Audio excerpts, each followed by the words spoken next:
बिल्कुल। और वहीं पर पूर्व विधायक की पत्नी निर्मला देवी का ये कहना है कि देर रात पुलिस उनके घर पर पहुंची और जवाहर प्रसाद को गिरफ्तार कर ले गई।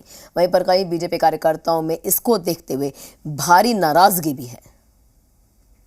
रात में आए 11:40 पर, तो हमारे उधर के केवाड़ी पीटे, तो हम कहनी कि के है, तो कहते कि खोलिए। हम कहनी कि के है बताइए, खोलो तनी।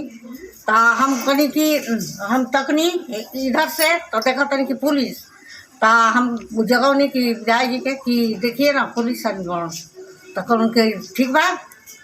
तो हम कहनी कि तो कहूँ कि क्या बात बा। तो कहूँ कि आइए बाहर ही। तो कहूँ कि आवत नहीं, इसी बोलो कि आवत नहीं। तो हमू निकल के नहीं, वो निकल के ना। तो फिर कहूँ कि चलिए, कहूँ कि तनी धोती कि चलने तो चलता नहीं। सुबह सूचना मिली कि कल रात को हमारे भारतीय जनता पार्टी के सासाराम के पूर्व विधायक आदरणीय जवाहर प्रसाद जी को, जो हमारे भारतीय जनता पार्टी के एक वरिष्ठ नेता भी हैं, उनको कल पुलिस ने अरेस्ट कर लिया कि उठा लिया ये भी क्लियर नहीं है। थाने में हम लोग बैठे हुए हैं। हम चाह रहे हैं कि किस धारा के तहत, किस कार्रवाई के तहत इनको उठाया गया है, लेकिन पुलिस उसकी जानकारी दे नहीं रही। हम लोग शांतिपूर्ण ढंग से संविधान को ध्यान रखते हुए, कानून को ध्यान रखते हुए हम लोग आग्रह कर रहे हैं यहाँ के थाना प्रभारी से, या जो भी यहाँ पे एसआई हैं या जो भी पदाधिकारी हैं, कि कम से कम उसकी एक कॉपी तो हमको दे दें कि अरेस्ट उनको क्यों हुआ है। न्यायपूर्ण काम कृत्य है जो लोग दंगा रोकने की कोशिश किए, जिन लोगों ने दंगा में पूरी रात डीआईजी साहब ने पूरी रात जो है विधायक जी को घुमाने का काम किया और दंगा के लिए शांति के लिए अपील करने के लिए कहा, वही व्यक्ति जो दंगा में कुल मिला करके गिरफ्तार करके उसको चार्जशीट करके जेल में भेजा जा रहा है, ये बहुत अन्यायपूर्ण है। वहीं पर इस गिरफ्तारी के बाद सियासत शुरू हो चुकी है। एक और जहां पर सीएम नीतीश कुमार ने इस मामले पर कहा कि 2 जगहों पर जहां दंगे हुए हैं वहां पर हमारी पैनी नजर है, तो जो भी दोषी होगा, चाहे वो किसी भी पार्टी से हो, कोई भी विशेष हो, उसमें कार्रवाई की जाएगी। तो वहीं पर दूसरी ओर पूर्व डिप्टी सीएम सुशील मोदी ने इस गिरफ्तारी पर सवाल खड़े किए हैं। उन्होंने कहा कि ये बीजेपी को बदनाम करने की साजिश है।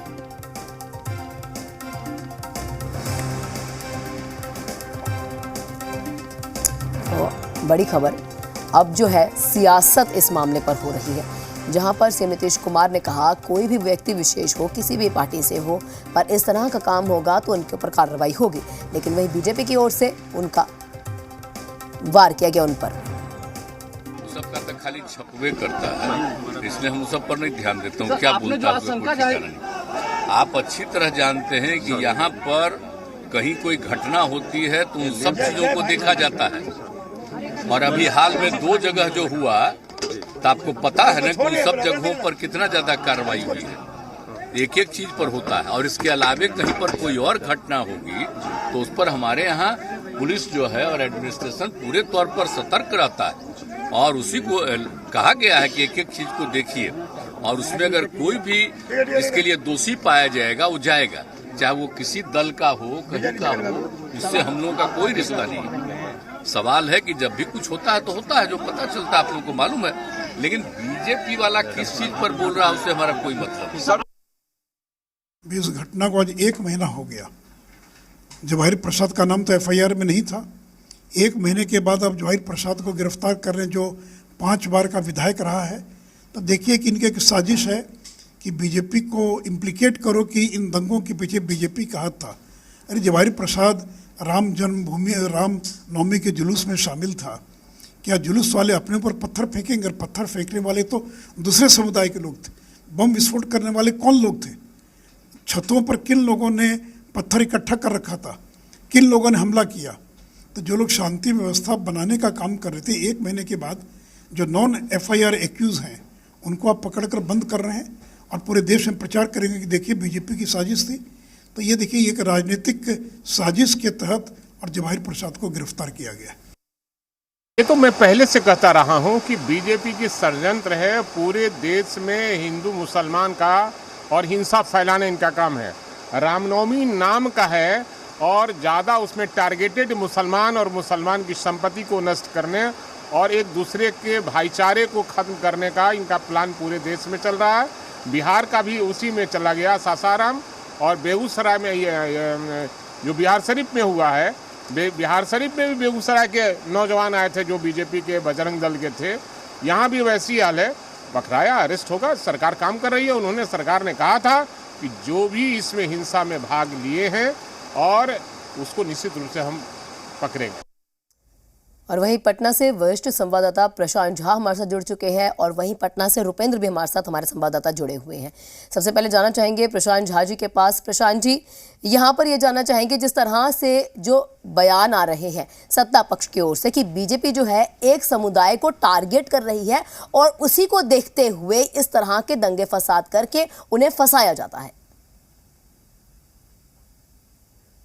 देखिए, अभी बात हुई थी सुशील मोदी जी से। उन्होंने साफ तौर पर कहा कि जिस तरह से रामनवमी के घटना के बाद वहां पर जो तनाव उत्पन्न हुआ था पूरे सासाराम में, और उसको लेकर के बीजेपी के जो पूर्व विधायक थे जवाहर प्रसाद, उनकी गिरफ्तारी हुई है।